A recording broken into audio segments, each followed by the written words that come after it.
I'm Dr. Orion Taraban, and this is Psych Hacks, Better Living Through Psychology. And the topic of today's short talk is the concept of love food. Love food is a term that I coined to represent something that is really important to the emotional health of human beings and is absolutely essential to the emotional health of children. So what is it? Broadly defined, love food is being held emotionally by another person.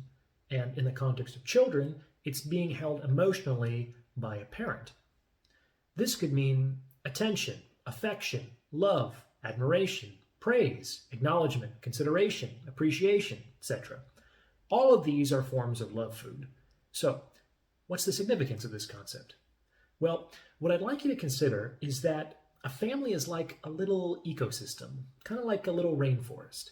And just like there is a limited amount of food within the rainforest, there is a limited amount of love food within the family. This isn't necessarily because the parents are cold and withholding, though that can certainly be the case.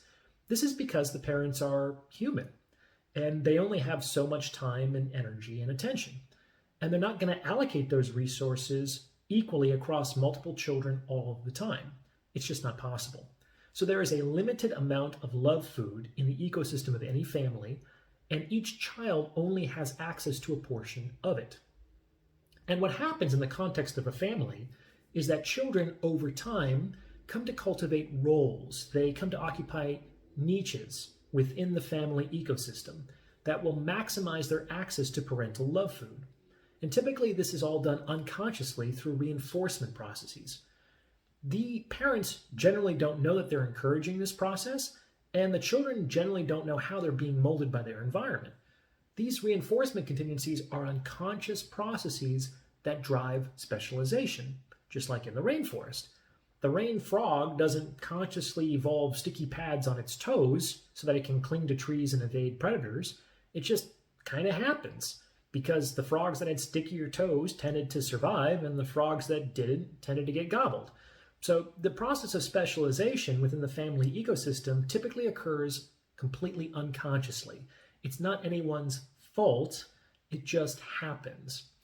And this is especially important in the context of siblings, because in the vast majority of cases, the oldest sibling already has a substantial advantage over any younger siblings because older siblings know the ecosystem better.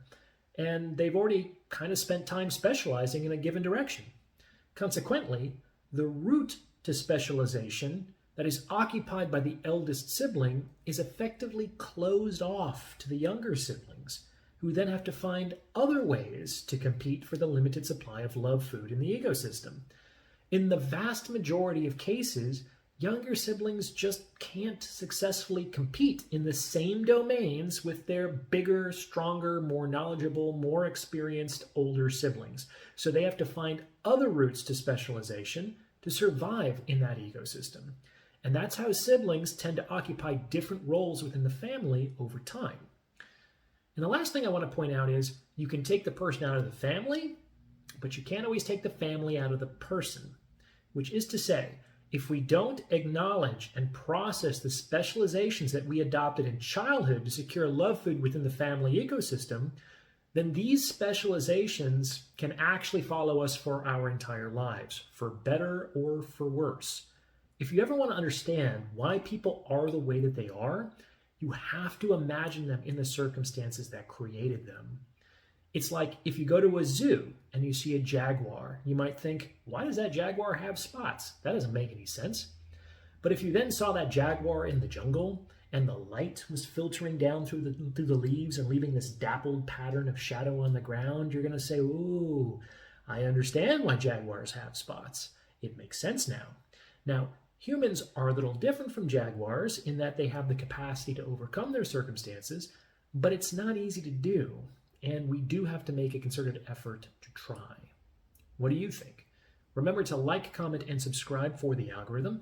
And if you'd like to schedule a consultation, you can reach me at psychhackspodcast@gmail.com. Thanks for listening.